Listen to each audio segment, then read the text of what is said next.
Welcome to आधुनिक जीवनासाठी वैदिक ज्ञान. आज आपण ज्या विषयावर बोलणार आहोत तो आहे वैदिक ज्ञानातून कृतज्ञता आणि समाधानाचा मार्ग. हा विषय म्हणजे खरं तर आजच्या काळात खूप जास्त गरजेचा आहे. हो ना, म्हणजे तुम्ही विचार करा, कधी काळी ज्या गोष्टी मिळवण्यासाठी आपण सर्वांनी प्रार्थना केली होती, रात्रंदिवस एक केले होते, त्या अनेक गोष्टी आज प्रत्यक्षात आपल्या हातात आहेत. अगदी बरोबर. आज आपण बघितलं तर आपल्याकडे सगळं काही आहे. हो, म्हणजे आजच्या काळात माणसाकडे भौतिक सुरक्षितता आहे, सुखसोयी आहेत, अद्ययावत तंत्रज्ञान आणि माहितीचा अमर्याद साठा आहे. वरवर पाहता सगळं काही एकदम परिपूर्ण वाटतं. पण तरीही आत कुठेतरी एक पोकळी जाणवते. म्हणजे सगळं काही मिळूनही मन असमाधानी का राहतं? अच्छा, हे आधुनिक जीवनातलं एक अत्यंत शांत पण अतिशय खोल असं दुःख आहे. हो, मन लगेच पुन्हा नवीन गोष्टींच्या शोधात निघतं, इतरांशी तुलना करू लागतं. अगदी असंच होतं. आपण नेहमी असा विचार करतो की अजून एखादी गोष्ट मिळाली किंवा बँकेत थोडी अधिक रक्कम जमा झाली की शांती मिळेल. किंवा समाज माध्यमांवर अजून थोडी प्रसिद्धी मिळाली की आपण आनंदी होऊ. हो ना. पण वैदिक परंपरेने या अवस्थेकडे अत्यंत बारकाईने पाहिलं आहे. म्हणजे जोपर्यंत मन कृतज्ञता शिकत नाही तोपर्यंत ते खऱ्या अर्थाने शांत होऊच शकत नाही. म्हणजे केवळ भौतिक गोष्टींचा साठा वाढवून शांती मिळत नाही असं म्हणायचं तुम्हाला? नक्कीच. जर परिस्थिती बदलून किंवा पैसे वाढवून मनाला पूर्णत्व मिळत असतं तर आज जगात सर्वाधिक सुखसोयी असणारे लोक सर्वात जास्त आनंदी दिसले असते. पण तसं प्रत्यक्षात अजिबात दिसत नाही. बरोबर. यासाठी पाहण्याचा दृष्टिकोनच शुद्ध करावा लागतो. वैदिक ज्ञानानुसार कृतज्ञता आणि समाधान हे केवळ छोटे सामाजिक सद्गुण नाहीत. मग ते नेमके काय आहेत? ते मनाची अस्वस्थता आणि सततची भूक शांत करणारे अत्यंत प्रभावी असे आध्यात्मिक मार्ग आहेत. अच्छा, पण एक प्रश्न पडतो नेहमी, म्हणजे माणसाचं मन नेहमी जे नाही त्याकडेच का धाव घेतं? हा खूप रंजक प्रश्न आहे. म्हणजे जे मिळालं आहे त्यापेक्षा जे गमावलं आहे किंवा जे अजूनही अपूर्ण आहे तेच मनाला अधिक ठळकपणे का दिसतं? खरं तर ही कृतज्ञता किंवा सततचं असमाधान हा मानवी आत्म्याचा मूळ स्वभाव नाहीये. मग ती सवय आहे का? हो, ती एक लागलेली सवय आहे. म्हणजे बघा, मन हे मुळातच सुरक्षिततेसाठी आणि अस्तित्वात टिकून राहण्यासाठी डिझाईन झालेलं असतं. म्हणजे अगदी आदिमानवाच्या काळापासून? अगदी बरोबर. आदिमानवाच्या काळापासून आजूबाजूला कोणते धोके आहेत, काय कमी आहे, हे शोधण्याची सवय मेंदूला लागलेली आहे. म्हणजे ती एक सर्व्हायव्हल इन्स्टिंक्ट आहे. हो, आणि जेव्हा मनाला योग्य आध्यात्मिक वळण दिलेलं नसतं तेव्हा ते साहजिकच या जुन्या सवयींनुसार तुलना, भीती आणि तक्रारींकडे ओढलं जातं. बापले, म्हणजे एक छोटीशी गैरसोय माणसाला मिळालेल्या हजारो आशीर्वादांवर पाणी फेरू शकते. अगदी असंच होतं. एखादी गोष्ट मनासारखी घडली नाही तर ती निराशा मनावर इतकी स्वार होते की आयुष्यात असलेल्या कृपेचा पूर्णपणे विसर पडतो. हे ऐकताना मला एक साधर्म्य आठवतंय. म्हणजे एक उदाहरण. सांगा ना. हे आपलं जे मन आहे ना, ते एखाद्या कॉम्प्युटरच्या अँटीव्हायरस स्कॅनर सारखं काम करतं. अच्छा, अँटीव्हायरस स्कॅनर कसं काय? म्हणजे बघा, अँटीव्हायरस स्कॅनरला अशा प्रकारे बनवलेलं असतं की त्याने फक्त सिस्टीममधल्या चुका, धोके आणि व्हायरस शोधावेत. बरोबर. आता समजा 99% सिस्टीम अगदी उत्तम चालत असते, सगळं काही सुरळीत असतं, पण त्या स्कॅनरचं लक्ष त्या उरलेल्या 1%वरच असतं. अगदी अचूक उदाहरण दिलेत तुम्ही. हो ना? तो सतत इथे चूक आहे, इथे धोका आहे असाच अलार्म वाजवत असतो. आपलं मनही असंच सतत आयुष्यातले धोके आणि त्रुटी स्कॅन करत बसतं. हो, आणि या अँटीव्हायरसची सर्वात मोठी अडचण ही आहे की तो आजच्या आधुनिक जगात ओव्हरड्राईव्ह मोडवर गेला आहे. ओव्हरड्राईव्ह मोड म्हणजे नेमकं कसं? म्हणजे आजचं जग माणसाला सतत अपूर्ण वाटण्यासाठीच प्रोत्साहित करत असतं. म्हणजे जाहिराती किंवा सोशल मीडिया. अगदी बरोबर. आपल्याकडे काहीतरी कमी आहे, आपण इतरांच्या तुलनेत मागे आहोत, ही भावना जाहिराती आणि आजूबाजूच्या स्पर्धेतून सतत बिंबवली जाते. खरंय, आपण सतत स्वतःची इतरांशी तुलना करत असतो. वैदिक ऋषींनी हे हजारो वर्षांपूर्वी जाणलं होतं की आणखी हवे ही केवळ एक सवय नाहीये, तर तो एक प्रकारचा मानसिक अडथळा आहे. एक बंध आहे असं म्हणायचंय? हो, तो एक बंध आहे जो माणसाला कधीच वर्तमानात जगू देत नाही. जोपर्यंत आणखी हवेची ही भ्रांत दूर होत नाही तोपर्यंत मन खऱ्या शांततेचा अनुभव घेऊ शकत नाही. पण जर आपलं मन सतत अशा प्रकारच्या त्रुटी शोधत असेल आणि समाज त्याला सतत खत पाणी घालत असेल तर मग कृतज्ञता ही फक्त एक वरवरची मलमपट्टी वाटते. लोकांना तसं वाटू शकतं. कारण आपण सहसा कृतज्ञता म्हणजे काय समजतो, कुणी काहीतरी दिलं की औपचारिकपणे धन्यवाद किंवा थँक्यू म्हणणं, इतकाच अर्थ घेतो आपण. बरोबर. मग या वरवरच्या थँक्यूने हा आतला खोलवरचा असंतोष कसा दूर होईल? वैदिक दृष्टिकोनातून कृतज्ञतेचा नेमका अर्थ काय आहे? औपचारिक धन्यवाद म्हणणे हे केवळ एक सामाजिक रीत आहे, ती वैदिक कृतज्ञता नव्हे. अच्छा, मग वैदिक कृतज्ञता म्हणजे काय? वैदिक शिकवणीनुसार कृतज्ञता ही एक पाहण्याची दृष्टी आहे. दृष्टी? म्हणजे जगाकडे बघण्याचा दृष्टिकोन. हो. ती एक जाणीव आहे की हे जीवन आपल्या अहंकाराच्या पलीकडील एका अत्यंत अफाट आणि विशाल व्यवस्थेकडून मिळालेल्या देणग्यांवर चालतं. म्हणजे आपण जे श्वास घेतो किंवा सूर्याचा प्रकाश. अगदी तेच. शरीरातील गुंतागुंतीची पचनक्रिया, निसर्गाची आणि जीवनाची लय, या सर्व गोष्टींवर आपले कोणतेही थेट नियंत्रण नाहीये. खरंय. त्या आपल्याला विनाकारण आणि विना मोबदला मिळालेल्या आहेत. हो. आणि जेव्हा ही जाणीव खोलवर रुजते की मी या जगाचा केंद्रबिंदू नाही आणि तरीही या ब्रह्मांडाकडून मला जगवलं जात आहे, तेव्हा ती कृतज्ञता खऱ्या अर्थाने एक दृष्टी बनते. म्हणजे माणूस प्रत्येक गोष्टीला टेकन फॉर ग्रांटेड घेणं सोडून देतो. अगदी बरोबर. पण इथे मला एक शंका येते. म्हणजे हे ऐकायला खूप शांत आणि आदर्श वाटतं. शंका काय? पण प्रत्यक्ष जगात विचार केला तर जर आपण प्रत्येक गोष्टीबद्दल फक्त कृतज्ञ राहिलो, जे आहे त्यातच सतत मान तुकवली, तर आपली प्रगतीसाठी प्रयत्न करण्याची इच्छा थांबणार नाही का? अच्छा, म्हणजे निष्क्रियता येईल अशी भीती. हो ना. माणसाची महत्वाकांक्षा संपून तो आळशी होईल अशी भीती वाटते. हा एक अत्यंत सामान्य गैरसमज आहे बरं का, की कृतज्ञता किंवा समाधान माणसाला निष्क्रिय बनवते. म्हणजे असं होत नाही? अजिबात नाही.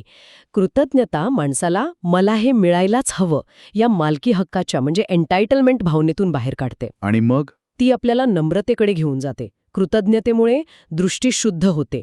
याचा अर्थ असा अजिबात नाही की आयुष्यातल्या वेदना किंवा अडचणींकडे दुर्लक्ष करायचं किंवा खोटा आनंद दाखवायचा. हो, खोटा आनंदही दाखवायचा नाही. संघर्ष असेल, पण तरीही त्या संघर्षातही आशेचा किरण पाहता येणं, अडचणींमुळे आयुष्यातील कृपेकडे अंध न होणं म्हणजे कृतज्ञता. अच्छा, म्हणजे ती आपल्याला परिस्थिती नाकारायला शिकवत नाही. नाही, ती परिस्थितीचा स्वीकार करून आतून खंबीर राहायला शिकवते. हा मुद्दा समाधानाशी खूप जवळून जोडला गेलेला वाटतोय मला. हो, नक्कीच जोडलेला आहे. कारण लोक अनेकदा समाधानाचा अर्थ असा घेतात की आता काहीच करायचं नाही, म्हणजे प्रगती थांबवणे किंवा आळशी बनणे म्हणजे समाधान, असा एक मोठा गैरसमज आहे. बरोबर आहे. पण वैदिक परंपरेत समाधान म्हणजे केवळ गप्प बसणे नाही, तर ती आंतरिक परिपूर्णता आहे. आंतरिक परिपूर्णता. आणि जिथे महत्वाकांक्षेचा प्रश्न येतो तिथे वैदिक परंपरेने काय सांगितलंय? तिथे वैदिक परंपरेने समाधानाला धर्माची जोड दिली आहे. एक मिनिट, धर्माची जोड म्हणजे नेमकं काय? कारण धर्म हा शब्द सहसा आपण पूजापाठ किंवा कर्मकांडाशी जोडतो. हो, आपण आजकाल तसाच अर्थ घेतो. पण वैदिक तत्वज्ञानात धर्म याचा अर्थ व्यक्तीचे कर्तव्य, जबाबदारी किंवा योग्य कृती आहे. म्हणजे राईट ॲक्शन? हो, राईट ॲक्शन. जेव्हा समाधानाला धर्माची जोड मिळते तेव्हा ते आळशीपणा बनत नाही. म्हणजे जर आजूबाजूला अन्याय होत असेल तर त्याविरुद्ध लढणे हा माझा धर्म आहे. अगदी बरोबर. कुटुंबाची जबाबदारी पेलणे, स्वतःच्या कामात प्रामाणिक राहणे हा धर्म आहे. धर्मामुळे समाधान हे निष्काळजीपणात बदलत नाही. आणि त्याचवेळी समाधानामुळे धर्म हा अस्वस्थ धडपड बनत नाही. हो ना. एखादी व्यक्ती कृती करते, धडपडते, पण त्या कृतीमागे एक प्रकारची आंतरिक शांतता असते. हे मला एका शिळाच्या होडीसारखं वाटतं, म्हणजे सेलबोट. अच्छा, सांगा बरं हे उदाहरण. समजा एखादी व्यक्ती समुद्रात होडी चालवत आहे. आता बाहेर खूप वारे वाहत आहेत, लाटा उसळत आहेत. ती व्यक्ती वाऱ्याच्या आणि लाटांच्या दिशेनुसार सतत शिळं बदलते, दोऱ्या खेचते. हे जे बाहेरचं काम चालू आहे तो धर्म आहे, प्रगती होत आहे. अगदी योग्य. पण त्याच वेळी त्या होळीच्या आत असलेलं जे होकायंत्र आहे म्हणजे कंपास, ते पूर्णपणे स्थिर असतं. ते दिशा अचूक दाखवतं. आणि ते होकायंत्र म्हणजे समाधान. हो, बाहेरच्या वाऱ्याला नियंत्रित करण्याची धडपड न करता आतली स्थिरतेवर लक्ष केंद्रित करणं. हे स्पष्ट होतं की ज्याच्याकडे हे आतले स्थिर होकायंत्र नसतं, म्हणजेच ज्याच्याकडे समाधान नसतं, तो माणूस सतत परिस्थितीचा बळी ठरतो. लोकांच्या स्तुतीचा किंवा टीकेचा पण बळी ठरतो. हो, आणि स्वतःच्या वासनांचा सुद्धा. तो कायम बाह्य जगावर अवलंबून राहतो. म्हणजे योग्य कृती करत असतानाही आतली शांतता टिकवून ठेवणे हेच खरे परिपक्व वैदिक जीवन आहे. नक्कीच. बाहेर काम चालू असतं, यश अपयश येत असतं, पण हृदय त्या यशाच्या किंवा अपयशाच्या लाटांवर वरखाली होत नाही. पण मग हे होकायंत्र स्थिर ठेवणं रोजच्या धावपळीत कसं शक्य आहे? कठीण आहे, पण अशक्य नाही. कारण याचा सर्वात मोठा शत्रू मला वाटतं एन्टायटलमेंट आहे. हो, एन्टायटलमेंट म्हणजे मला हे मिळायलाच हवे. हो ना, मी याला पात्रच आहे किंवा जगाने माझ्याशी असंच वागलं पाहिजे, ही जी सततची अपेक्षा असते. एन्टायटलमेंट खरोखरच कृतज्ञतेचा सर्वात मोठा शत्रू आहे. जेव्हा मनाला वाटतं की सगळे काही मिळायलाच हवे, तेव्हा साधे आशीर्वादही अपुरे वाटू लागतात. हां, मग यावर उपाय काय? इथेच साधेपणाचे आणि सत्वगुणाचे महत्त्व समोर येते. वैदिक परंपरेत साधेपणाला खूप महत्त्व दिले आहे. सत्वगुण म्हणजे नेमके काय आणि साधेपणाचा त्याच्याशी काय संबंध आहे? मानवी मन प्रामुख्याने 3 गुणांनी प्रभावित असते: सत्व, रज आणि तम. अच्छा. आता रजोगुण म्हणजे सततची धडपड, अस्वस्थता आणि अमर्याद इच्छा. आणि तमोगुण?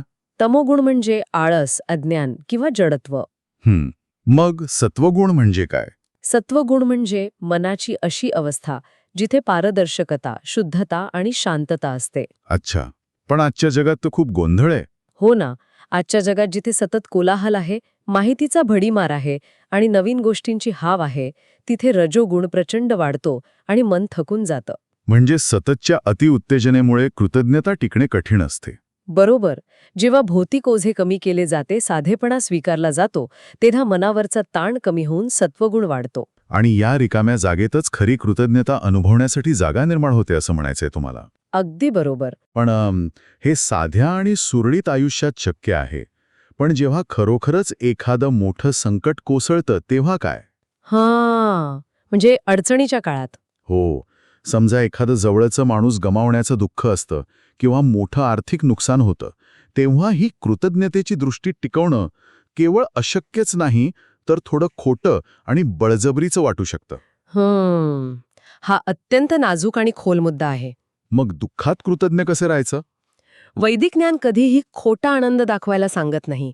हे नेहमी लखात ठेवलं पाहिजे. म्हणजे दुःख लपवायचं नाही? अजिबात नाही. जेव्हा दुःख असते तेव्हा ते नाकारायला किंवा त्यापासून पळ काढायलाही सांगत नाही. पण कठीण प्रसंगातील कृतज्ञता म्हणजे एक प्रकारचा विश्वास आहे. विश्वास म्हणजे युनिव्हर्सवर विश्वास? हो, वेदना आणि संघर्ष हे आयुष्याचे भाग आहेत. काही वेदना माणसाला अतिशय खोलवर नम्र बनवतात. म्हणजे आपला अहंकार मोडून काढतात. बरोबर. काही अडचणी माणसाचे खोटे भ्रम दूर करतात आणि वास्तवाची जाणीव करून देतात. अडचणींना केवळ एक जखम न मानता तो एक शिक्षक आहे, असं मानणं ही एक मोठी आध्यात्मिक प्रगल्भता आहे. हे खूप कठीण आहे पण. हो आहे ना? वेदना भोगत असतानाही मनाला संपूर्णपणे कडवट न होऊ देणे आणि कृपेसाठी स्वतःला बंद न करणं हेच खरं आव्हान आहे. म्हणजे दुःख असतानाही आयुष्याच्या विशालतेवर विश्वास ठेवणं हे खूप मोठं धाडस आहे. नक्कीच. याचाच अर्थ आपण ज्या गोष्टींना सुख मानतो त्या अनेकदा फक्त अहंकाराच्या मागण्या असतात. आपण जे मगाशी म्हटलं की मन नेहमी जे नाही त्याकडे धावतं, ते मन म्हणजे आपला अहंकारच असतो ना? हो, नक्कीच. अहंकार सतत भुकेलेला असतो. त्याला स्वतःचे अस्तित्व टिकवण्यासाठी नेहमी आणखी काहीतरी हवे असते. पण वैदिक तत्वज्ञानानुसार माणसाचे जे मूळ स्वरूप आहे, जे खऱ्या अर्थाने ट्रू सेल्फ आहे, ते कधीही तक्रार करत नाही. कारण ते स्वतःतच पूर्ण असतं. अगदी बरोबर. जेव्हा कृतज्ञता आणि समाधानाने जगणे सुरू होते, तेव्हा बाह्य जगाकडे स्वतःला पूर्ण करण्याची अशक्य मागणी करणे आपण थांबवतो. म्हणजे हे समजू लागतं की बाहेरच्या जगातल्या कितीही गोष्टी गोळा केल्या तरी आतली पोकळी भरून निघणार नाही. हो, कारण ती पोकळी भौतिक नाहीये, ती आध्यात्मिक आहे. म्हणजे आपण अनेकदा पुरेसे आहे किंवा इनफ म्हणायला घाबरतो. हो ना, लोकांना वाटतं इनफ म्हटलं की प्रगती थांबली. हो, आपल्याला वाटतं की आपण आता हार मानली आहे, महत्वाकांक्षा संपली आहे असा त्याचा अर्थ काढला जातो. पण कधीकधी पुरेसे आहे हे शांततेचे प्रवेशद्वार असू शकते. पूर्णपणे सहमत आहे मी याच्याशी. बाह्य जगातील गोष्टी मिळवण्यापेक्षा योग्य दृष्टीने पाहण्यात खरी परिपूर्णता आहे. हेच वैदिक परंपरेने सातत्याने अधोरेखित केले आहे. म्हणजे पुरेसे आहे म्हणणे म्हणजे महत्वाकांक्षा संपवणे नव्हे, तर तो एक थांबा घेण्याचा क्षण आहे. हो, ती एक जाणीव आहे की आनंद भविष्यातील एखाद्या अटीवर अवलंबून नाही. जर हे मिळाल्यावर मी आनंदी होईन असे म्हणत राहिलो तर ती वेळ कधीच येत नाही. कारण आपण सतत ती रेषा पुढे पुढे ढकलत असतो. बरोबर. सध्या अस्तित्वात असलेल्या क्षणांचा आणि गोष्टींचा योग्य स्वीकार करणे हाच खऱ्या पूर्णत्वाचा मार्ग आहे. आजच्या या सखोल चर्चेचा मथितार्थ काढायचा झाला तर हा वैदिक मार्ग बाह्य प्रगती थांबवायला सांगत नाही. नाही, अजिबात नाही. तो फक्त इतकंच सुचवतो की आपल्या आंतरिक शांततेचा पाया सततच्या असमाधानावर बांधू नका.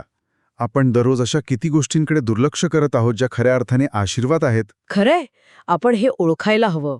आणखी हवे, ही खरोखरच मोठी गरज आहे की ती फक्त एक लागलेली सवय आहे, हे ओळखण्याची आज खूप आवश्यकता आहे. हा प्रवास बाहेरून आत वळण्याचा, आतून समृद्ध होण्याचा आहे. अतिशय सुंदर शब्दात सारांश सांगितलं तुम्ही. आणि या चर्चेच्या शेवटी एक अत्यंत विचार करायला लावणारा मुद्दा इथे मला मांडावासा वाटतो. सांगा.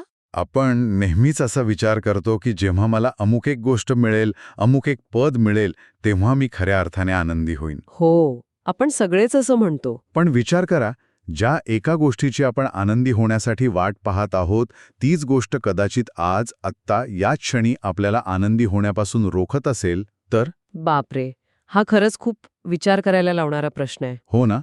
हा प्रश्न नक्कीच अंतर्मुख करणारा आहे. या प्रवासात सोबत असल्याबद्दल धन्यवाद. जर हा विचार प्रवृत्त करणारा प्रवास आवडला असेल तर चॅनल नक्की सबस्क्राईब करा, लाईक करा आणि वैदिक ज्ञानाच्या माध्यमातून जीवनात कृतज्ञता कशी आणता येईल हे खाली कमेंट्समध्ये नक्की शेअर करा. हो, आम्ही तुमच्या कमेंट्सची वाट पाहत आहोत. पुन्हा भेटूया अशाच एका सखोल विषयावर चर्चा करण्यासाठी. तोपर्यंत शांत रहा आणि कृतज्ञ रहा.